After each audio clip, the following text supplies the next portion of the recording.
Assalamualaikum and good morning everyone. My name is Nur Shadia binti Zamzamurus and now I'm going to explain this chart about on average how many hours per day do you spend on screens. This graph provides a clear visual representation of how screen time is distributed among today's students, categorized by gender. Each bar group corresponding to a specific screen time range 1 to 3, 4 to 6, 7 to 9, and more than 9 hours. This there are separate bars for male and female students, which facilitates easy comparison of screen usage habit between gender within each category. From the graph, it is evident that the most common screen time range for male student is 7 to 9 hours per day, while for female student it is 4 to 6 per day. The more than 9 hours category also shows relatively high numbers, particularly among male students, indicating that some students exceed the recommended limits for screen usage. Conversely, the lowest screen time category, 1 to 3 hours, reveals that only male students fall within this range, suggesting that female students generally have more than 3 hours of screen time. Overall, the visualization served as a valuable starting point for discussion about screen time habits and their potential impacts on student well-being. That's all from me. I'll pass to the next presenter. Hi, my name is Nuriza Alia binti Braza, and I will be presenting about most active device usage time. We studied a group of 15 male and 15 female to see when they were most active on their devices. We look at 4 main time period, which is morning, afternoon, evening, and late night. The data shows that morning usage is the lowest, which is 4 male compared to 3 female. And we saw that male and female use their devices exactly the same amount in the afternoon. Both groups had 4 people who were regularly active during this time. For evening and late night usage data, we can see the similarities between it, which is this is when it reached the highest amount of devices used for both male and female. However, female was slightly more active than male during this time. 10 out of 15 female compared to 9 out of 15 male. To sum up, this shows that devices usage increased throughout the days for both male and female, with the most activity happening in the evening and late night. While the difference between male and female aren't huge, we did notice that male tend to use their devices a bit more in the morning, while women are slightly more active in the evening and late night. This pattern gives us interesting insight into how different people interact with technology during their daily routines. So that's all from me. Thank you. Hi, my name is Nur Arisa and today I'll be presenting question number 3, which is how addicted you are to using your device. So this bar chart titled device addiction level frequency shows how people perceive their own level of device addiction. The majority of respondents rated themselves as moderately or very addicted, highlighting just how common digital dependence has become. A smaller group reported being slightly addicted, suggesting some awareness and control. Only a few people admitted to being extremely addicted, and just one person said they weren't addicted at all. Overall, the data shows that most people recognize their strong attachment to devices. This points to the importance of promoting digital well-being, including healthy screen time habits and balanced device use in daily life. And that's all. Thank you. Hi everyone, I'm Amriko and I'll be presenting question 4.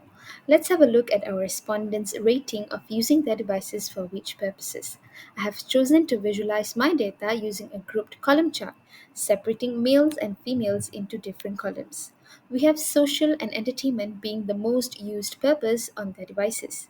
Averagely, males have chosen a rating 4, which means often used, and females have chosen a rating 5, very often for entertainment. The rating for social is about the same as well. Information and research is also often used, but not as much as in entertainment and social. Data shows that for females and males have given information and research a rating 4, often used. Let's move on to productivity. The rating among males and females are balanced. This shows both genders equally use their devices for notes taking and completing their assignment. Last but not least, we have is games. Games have a high rating among males. 7 females gave games a rating 1, hardly ever, and 5 males rated 3, which means sometimes, as evidently shown in the graph. All in all, this column chart shows that both males and females mostly use their devices for entertainment and social, and least use it for games.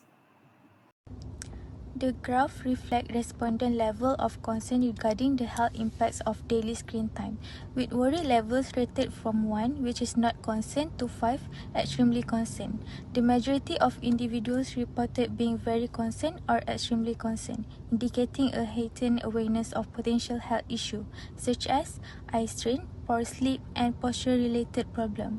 A significant portion of respondents marked moderate concerned, suggesting that while they acknowledge the risks associated with screen time, they may not view them as immediate threats or believe they have effective ways to manage them. Next, only a small number of participants indicated low concern, choosing not concerned or slightly concerned. This group may not have experienced screen-related health issues firsthand or might underestimate their long-term impact.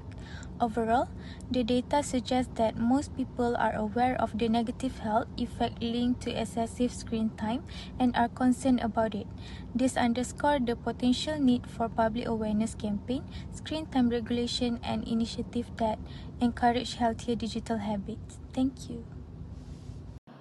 Good day everyone, my name is Normashita binti Shipabari and I will be discussing about question 6, which is how many hours of sleep do you get on average night?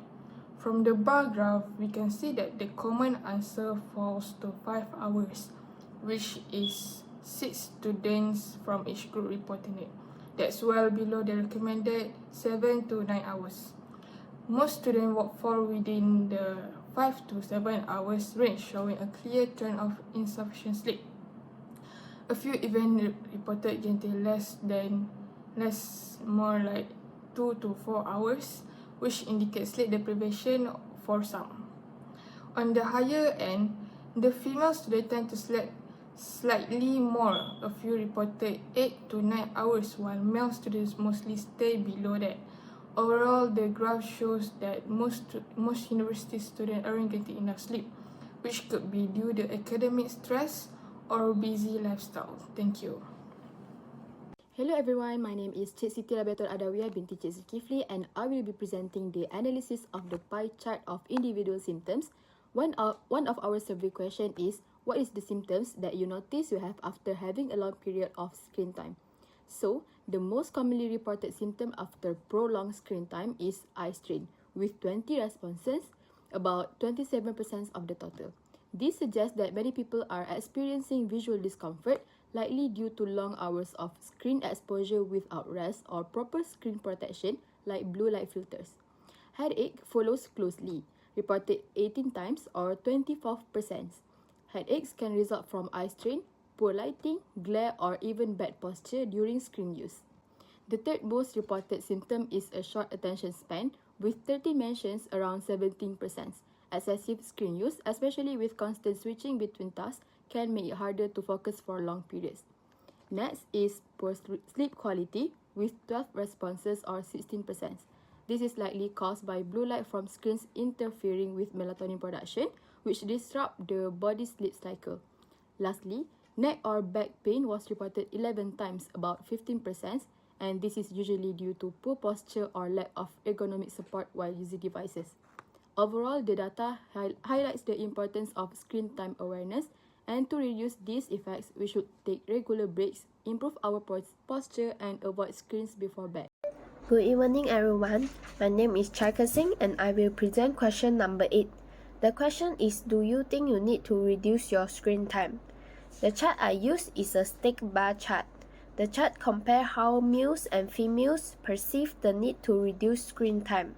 Among females, about 95% say yes to reducing screen time and only 5% say no. For males, around 75% say yes and 25% say no.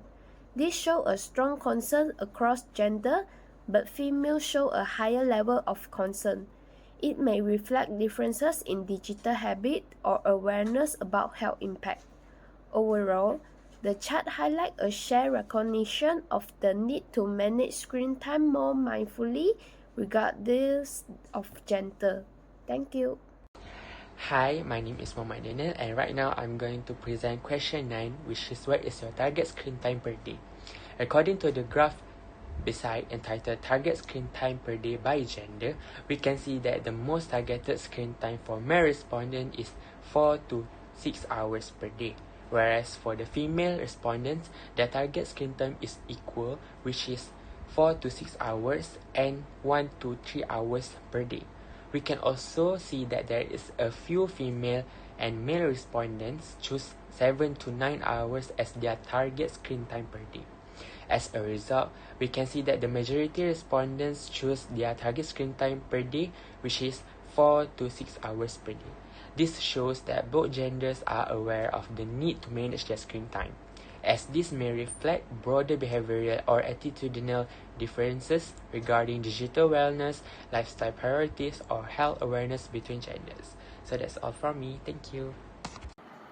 Hi, my name is Erin, and today I'll be discussing the results of a survey on confidence in reducing screen time consistently. So this chart shows the number of responses across different confidence level, ranging from 0, not confident at all, to 10, very confident. Each data point represents how many people chose a particular confidence level. So the confidence levels was not evenly distributed, but we see the highest number of responses at level 5, with 9 people selecting it. This suggests that many participants feel moderately confident, but not overly so. Another peak occurs at level 3, with 7 responses, indicating a sizable portion of people feel somewhat unsure about their ability to reduce their screen time. On the very end, very few people selected the extremes 0, 2, and 9, received no or just one response each. Even the highest confidence level 10 was chosen by only 2 individuals. This pattern should suggest that while most people believe they could reduce their screen time, there's still some hesitation and room for improvement in building stronger self-efficiency. Thank you.